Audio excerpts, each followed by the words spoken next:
Good morning, all of you. Class 10th, RBSC subject Social Studies, Chapter 4th, History of the World. We have started the unification of Germany. हमने start कर लिया था topic. हमने अब तक काफ़ी देख ही लिया था कि इसमें क्या क्या स्टार्टिंग जो थी इसके होने की हो गई थी, कहाँ ज़रूरत पड़ी थी जर्मनी की यूनिफिकेशन होने की, क्योंकि क्या था 300 स्टेट्स में वो डिवाइड हो चुका था. ठीक है, फिर 39 में वो उसको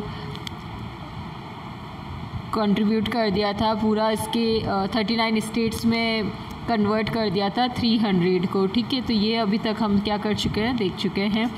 नाउ अब देखो इनके एक होने के लिए यानी कि यूनिफिकेशन के लिए क्या क्या होता है. यूनिफिकेशन के लिए मैंने आपको बता दिया था, रोमांटिसिज्म स्टार्ट कर दिया था, ज़ोल्वेरिन स्टार्ट हो गया था. ठीक है, अब उसके बाद में क्या हुआ, जब फ्रांस ने अटैक किया था तो फ्रांस ने क्या किया था, फ्रैंकफर्ट जो थी वो अपनी एक कांग्रेस जो थी, नेशनल कांग्रेस अपनी, वो एस्टैब्लिश कर दी थी, जिसको बाद में क्या कर दिया गया था, हटा दिया गया था.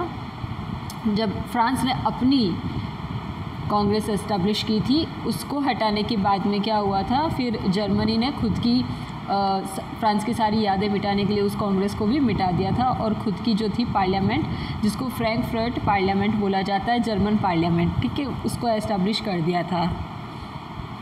नाउ अब क्या हो गया था, इसके बाद डिमांड हुई थी कि कॉन्स्टिट्यूशन बनना चाहिए. उनको क्या चाहिए था, कॉन्स्टिट्यूशन बनना चाहिए था. तो कॉन्स्टिट्यूशन बनने के लिए क्या था, लिबरलिज्म जो थे वो आ गया है. ठीक है, liberalism wants a constitution and they wanted one leader also. वो चाहते थे कि उनका एक लीडर हो और एक कॉन्स्टिट्यूशन बने और पार्लियामेंट जो है वो उसके अकॉर्डिंग वर्क करेगा. नाउ अब क्या होता है, liberal thinkers promoted the idea of an elected parliament to pass laws and run the country rather than the power held solely and an absolute monarch. अब वो नहीं चाहते थे कि किसी भी तरह का कोई भी ऐसा डिक्टेटरशिप जो है वो चलनी चाहिए, एक रूलर होना चाहिए. अगर वो मोनार्क की तरह वर्क करता है तो भी ठीक है, बट वो पार्लियामेंट के बेस पे वर्क करेगा, यानी कि राजा होगा लेकिन उसका काम इतना नहीं होगा, क्योंकि सारा वर्क जो है एक्चुअल फॉर्म में कौन करने वाला है, पार्लियामेंट करने वाली है. तो अब ये जो स्ट्रैटेजी स्टार्ट हो रही थी, ये इतना ज़्यादा वर्क नहीं कर पाएगी आगे चल के. They also champion freedom of speech and to the censorship also. अब क्या हो रहा था, फ्रीडम जो है वो स्पीच की दी जा रही थी सबको. पार्लियामेंट में ऑब्वियसली इलेक्शन होंगे तो सभी लोगों को स्पीच की फ्रीडम तो देनी चाहिए ना, तभी तो वो अपने बारे में बताएंगे और हमें पता चलेगा who is the right person. But ऐसा हो नहीं पा रहा था. ठीक है, अब देखो ये जो फ्रैंकफर्ट पार्लियामेंट है ये आगे चल के फेल हो जाएगी. कैसे फेल होगी इसको देखते हैं. हुआ ये था, अब क्या हो गया था, डिमांड जो थी लिबरलिज्म की वो 3 डिमांड थी. ठीक है, 3 डिमांड में से जो उनकी फर्स्ट डिमांड थी वो ये थी, एक तो होना चाहिए स्टेटन हाउस. स्टेटन हाउस का मतलब होता है house of the state. Second क्या होना चाहिए, वॉक्स हाउस. दूसरा उनको चाहिए था vox house, means house of the people. ये स्टेट्स के लिए वर्क करेगा, ये पीपल के लिए वर्क करेगा. थर्ड उनकी डिमांड जो थी वो थी अ सिंगल क्राउन, यानी कि एक ही लीडर होना चाहिए, एक ही राजा होना चाहिए. अब ये दोनों तो मिलके बन गए क्या, पार्लियामेंट, और यहाँ पे एक लीडर हो गया है, वो क्राउन हो गया, यानी कि मोनार्क सिस्टम हो गया है. But Austria denied to accept this and king said that evil to this. अब जो देखो ऑस्ट्रिया का जो किंग था, ऑस्ट्रिया ने इस चीज़ को डिनाइड कर दिया था, मना कर दिया था, और ऑस्ट्रिया का जो किंग था उसने इस चीज़ को क्लियरली एविल का नाम दे दिया था. अब ये ईविल क्या होता है, ईविल मतलब शैतान. ठीक है, उन्होंने कहा ये समाज की एक बुराई, एक शैतान है जो समाज को, सोशलिज्म को क्या कर देगा, हमारे कल्चर को, ट्रेडिशन को ख़त्म कर देगा. एंड डिमांड ये भी थी कि प्रशिया जो है वो राज करेगा, किंगशिप जो है वो उसको ऑफ़र की जाएगी, पार्लियामेंट्री बनेगी, और जो किंगशिप है वो ऑफ़र की जाएगी किसको, ऑस्ट्रिया के किंग को. और वो किंग कौन था, William Frederick fourth. William Frederick fourth जो था उसको किंगशिप दी जाएगी. ठीक है, लेकिन क्या होता है, विलियम फ्रेडरिक फोर्थ जो है ही denied to accept this post. वो मना कर देते हैं इस पोस्ट को लेने से, ये क्राउन लेने से, because of he know very well that he hadn't any powers, उसके पास में इतनी पावर्स नहीं होगी क्योंकि सारी पावर्स तो किसके पास में है, पार्लियामेंट के पास में है, तो पार्लियामेंट अपने हिसाब से वर्क करेगी। बट ऐसा हो नहीं पाता है क्योंकि देखो ऑस्ट्रिया जो है वो फेवर में नहीं है। पहला रीज़न तो यही आ जाता है कि ऑस्ट्रिया फेवर में नहीं है, ठीक है, वो तो पार्लियामेंट भी बिलीव नहीं कर रहा है। और सेकंड थिंग, ऑस्ट्रिया जो है उसकी बिल्कुल भी नहीं बनती, किससे, प्रशिया से नहीं बनती, तो वो प्रशिया का राज कैसे बर्दाश्त करेगा, नहीं करेगा। तो जो ये फ्रैंकफर्ट पार्लियामेंट है ये फेल हो जाती है बिकॉज क्या हो जाता है, प्रशिया का लिबरल होना और उसका फ्रेडरिक जो है किंग का आना, और किंग भी मना कर रहा है होने से, किंग बनने से, तो ये कैसे सक्सेस होगा। नाउ ऑस्ट्रिया के बारे में बात करेंगे तो ऑस्ट्रिया के पीपल जो थे वो क्या थे, देखो ध्यान रखना कंडीशंस जो हैं वो ये हैं, एक तरफ तो आ रहा है ऑस्ट्रिया,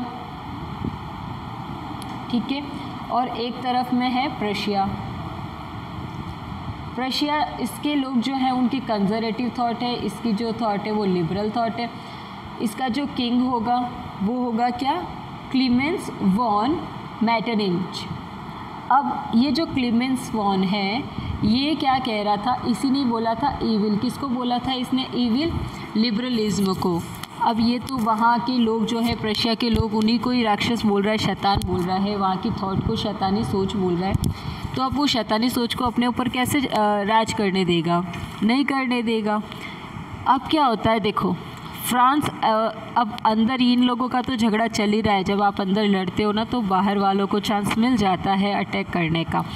तो इसी मौके का फ़ायदा जो था वो फ्रांस ने उठाया। फ्रांस और इटली का ही एक स्टेट है पिडीमोंट, इन्होंने क्या किया, अटैक कर दिया ऑस्ट्रिया पे और ऑस्ट्रिया को डिफीट कर दिया in the northern Italian war. Northern Italian war के अंदर ऑस्ट्रिया को डिफीट कर दिया, ऑस्ट्रिया हार गया यहाँ पे। लेकिन फिर भी देखो अभी भी इतना ज़िद्दी है कि वो अभी भी प्रशिया से हेल्प नहीं ले रहा है। और प्रशिया की सोच ये थी जस्ट डेवलपमेंट, उसको सिर्फ खुद को डेवलप करने में इंटरेस्ट था।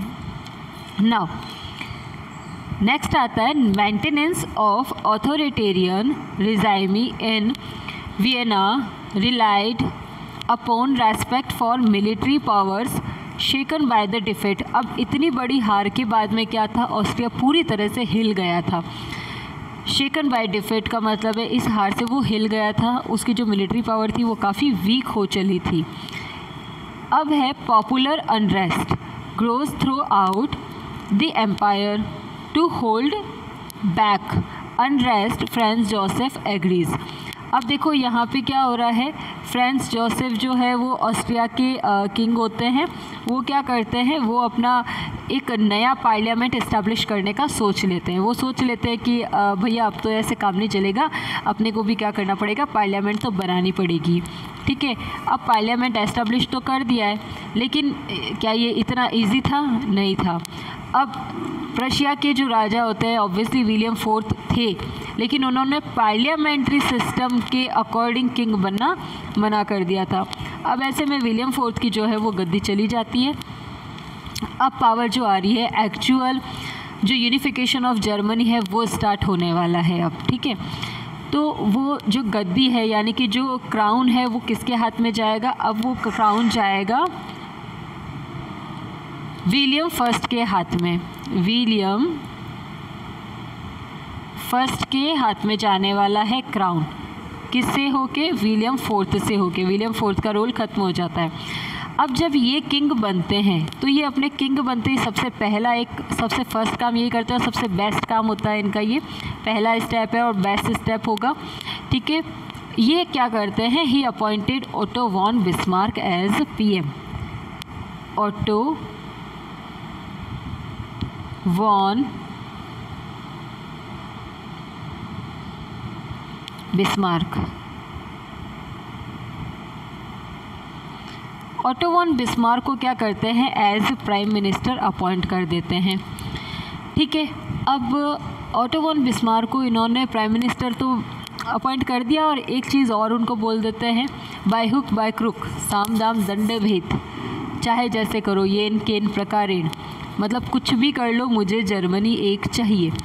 अब ओटो वॉन बिस्मार्क जो होते हैं उनकी भी यही सोच होती है कि उनको भी जर्मनी में यूनिफिकेशन तो चाहिए, कुछ होता है देशभक्त ऐसे, तो ऐसी ही सोच जो थी वो उनकी भी थी। He also wanted unified Germany but with the Prussian dominance. अब ऑटो वन बिस्मार्क में एक चीज़ आ जाती है कि ऑटो वन भी यही चाहते थे कि यूनिफाई होनी चाहिए जर्मनी, जो है वो यूनिफाइड चाहिए उनको, बट डोमिनेंस चाहिए यानी कि राज चाहिए। वो किसका चाहिए उनको? प्रशिया का। बड़ी अजीब सी बात होगी देखना। एक्चुअली ऑटो वन बिस्मार्क जो होते हैं खुद कंजर्वेटिव थॉट के होते हैं, लेकिन राज उन्हें प्रशिया का चाहिए। देखो कंजर्वेटिव थॉट के हैं, सोच उनकी ऐसी है, लेकिन वो राज लिबरलिज्म का चलाना चाहते हैं। कितनी अलग बात है ना। जैसे हम चाहते कुछ है, हमारी सोच, हम खुद कुछ और है, हम चाहते कुछ और है। तो ये सेम कंडीशन जो थी वो ऑटो वन बिस्मार्क की थी। याद रखना ऑटो वन बिस्मार्क पूरी हिस्ट्री जो है जर्मनी की इनके ऊपर बेस्ड होगी अब आने वाली। बहुत इंटेलिजेंट थे वो, आयरन मैन बोला जाता है उनको, ठीक है। जैसे अपने इंडिया में भी रोल है, आपने पढ़ा भी होगा 8th स्टैंडर्ड में सरदार वल्लभ भाई पटेल के बारे में। तो जैसा रोल उनका है इंडिया को यूनिफाई करने के लिए, वैसा ही रोल आता है हमारे पास में जर्मनी में ऑटो वन बिस्मार्क का, ठीक है। तो ऑटो वन बिस्मार्क क्या क्या स्ट्रैटेजी चलाते हैं देखो। ऑटो वन बिस्मार्क के बारे में समझ लेते हैं पहले, इससे थोड़ा आपको समझ में आएगा इजीली कि उस बंदे ने आखिर किया क्या क्या था। ऑटो वन बिस्मार्क के बारे में ये बात है, पहले तो ऑटो वन बिस्मार्क क्या थे? बहुत स्ट्रॉन्ग पर्सन थे। एंड ऑटो वन बिस्मार्क ने ये चीज़ सोच ली थी कि राजनीति जो है वो संस्कारों और सिद्धांतों से नहीं चलती। ये उनकी थॉट थी, ठीक है। ये देखो, ये है विलियम फर्स्ट, जिन्होंने सबसे पहले आते एक ही काम किया था, किसको? प्राइम मिनिस्टर बना दिया था। देखो अपॉइंट किया है, इलेक्ट होके नहीं यहाँ आए हैं। याद रखना इस बात को। Bismarck was not elected. Bismarck elected person नहीं थे, वो अपॉइंटेड थे, नॉमिनेटेड थे directly by the king. King ने उनको डायरेक्टली क्या कर दिया था? अपॉइंट कर दिया था, ठीक है। Now see in this picture you can see that person, ये जो दादाजी दिख रहे हैं ना, ये है ऑटो वन बिस्मार्क, ठीक है। और ये है Machiavelli. Machiavelli was a great thinker, बहुत बड़े पॉलिटिशियन थिंकर थे ये पॉलिटिक्स के, ठीक है। इन्होंने बहुत सारे अच्छे अच्छे स्लोगन्स दे रखे हैं, बहुत सारी डेफिनेशंस दी हुई है पॉलिटिक्स के बारे में। तो ये मैकियावेली से क्या थे? इंस्पायर्ड थे। मैकियावेली का एक ही चीज़ मानना था, पॉलिटिक्स, पावर ही पॉलिटिक्स है। आपका टारगेट सक्सेस होना चाहिए बाय हुक बाय क्रूक, कैसे भी करके। यहाँ पे प्लेटो और अरस्तु वाली बात नहीं आती है कि नहीं आपको जनता का ध्यान रखना चाहिए, आपको कुछ रूल्स प्रिंसिपल्स फॉलो करने चाहिए, ऐसा कुछ भी नहीं था। बिस्मार्क का भी यही मानना था, जो टारगेट फिक्स हो गया है we have to achieve that anyhow. आपको उस टारगेट को क्या करना है? हासिल करना है। तो बहुत स्ट्रॉन्ग पर्सन रहे हैं ये। इनका मानना था कि राजनीति जो है, पॉलिटिक्स जो है, वो मैनर से, प्रिंसिपल से नहीं चलती है, ठीक है। उसके लिए एक ही चीज़ चाहिए, वो है पावर, ठीक है ना। सत्ता ही शासन है, शक्ति ही शासन है। ये मैकियावेली के कुछ ऐसे डेफिनेशंस थी पॉलिटिक्स के बारे में, जिसको पूरी तरह से मानते थे कौन? Otto von Bismarck. तो यहाँ पे है no ideals, no principles, politics based on the power only, and this is called the real politics. यही रियल पॉलिटिक्स है, जिसमें क्या है, कोई आइडियल्स नहीं है, कोई प्रोमिसेस नहीं है, यहाँ पे कुछ भी नहीं है ना। कोई प्रॉमिस नहीं किए जाएंगे, कोई प्रिंसिपल्स फॉलो नहीं किए जाएंगे, रूल्स रेगुलेशंस फॉलो नहीं किए जाएंगे। यहाँ तो पावर लेके आनी है बस और राज करना है। ये वाली स्ट्रैटेजी जो थी वो इनकी थी। अब देखो, इनकी जो ये स्ट्रैटेजी आई थी, इसका काफ़ी ओपोज किया गया, लोग जो थे इनके फेवर में नहीं थे, क्योंकि ऑब्वियसली ये कंजर्वेटिव थॉट के थे और ये चाहते थे प्रशिया राज करे। तो प्रशिया खुद ही लिबरलिज्म को फॉलो करता है और वो राज ज़रूर करना चाहेगा, लेकिन उसको ये नहीं था कि प्रशिया खुद भी तो कर सकता था, लेकिन प्रशिया के लोग जो थे वो सोशलिज्म को फॉलो करते थे। और सोशलिज्म के लिए ये होता है समाज के कल्याण के काम करने, तो वो तो उसमें बिजी था। यहाँ ऑस्ट्रिया को जिसको आना है हेल्प, जिसको चाहिए वो खुद आए ना, हम जाके तो हेल्प करेंगे नहीं किसी की। तो ये सेम चीज़ जो थी वो प्रशिया में चल रही थी। प्रशिया सोशलिज्म को फॉलो कर रहा था, लिबरलिज्म और डेवलपमेंट पे ध्यान दे रहा था, और ऑस्ट्रिया अपनी कंजर्वेटिव थॉट लेके चल रहा था, कभी इससे लड़ता है कभी उससे लड़ता है, ये वाली उसकी सोच थी। लेकिन वो भी आगे चल के सही हो जाएगा ना। Theory and rhetoric would not work. यहाँ पे इनका मानना था कि थ्योरी और बड़ी बड़ी भाषण स्पीचेस जो होते हैं वो वर्क नहीं करते, वो कोई पॉलिटिक्स नहीं होती है, काम करके दिखाओ और काम करो। पॉलिटिक्स में आप अगर हो तो आप you have to do the something, you have to do work होगा, आपकी पावर जो होगी, आपकी एक्टिविटीज़, आपके एक्शंस जो होंगे वो मैटर करते हैं, ये सब चीज़ें मैटर नहीं करती। ठीक है, तो अब इन्होंने क्या कर दिया, इनका ये एक चीज़ और मानना था, being idealistic it means you are unrealistic. अगर आप आइडियलिस्टिक बनते हो कि नहीं मेरे तो कुछ प्रिंसिपल्स हैं, मैं उन प्रिंसिपल्स को नहीं छोड़ सकता, मैं उन अपने जो रूल्स रेगुलेशंस हैं उसको फॉलो ही करूँगा, उसके अगेंस्ट नहीं जाऊँगा, तो it means you are unrealistic, आप प्रैक्टिकल हो ही नहीं। प्रैक्टिकल होना ज़रूरी है, प्रैक्टिकल में लिबरल चीज़ आ जाती है, सिचुएशन के according you have to change yourself and you have to take decisions according to the conditions and the circumstances. यहाँ पे आपके प्रिंसिपल्स को अगर रिमूव भी करना पड़े, चेंज करना पड़े, मॉडिफाई करना पड़े, means you have to do, आपको करना होगा and you must do that, आपको करना भी चाहिए। तो यहाँ पे जो सुकरात और प्लेटो वाले मैंने आपको बताए थे उसके खिलाफ है ये। तो अब इनका क्या मानना था, इनका एक चीज़ मानना था वो मैं बता दूँ आपको, फिर इसके आगे का हम नेक्स्ट वीडियो में कंटिन्यू करेंगे। ऑटो वॉन बिस्मार्क की कुछ स्पीच उन्होंने जो दी थी, आते ही एक ही स्पीच दी थी, एक ही उनकी थॉट थी।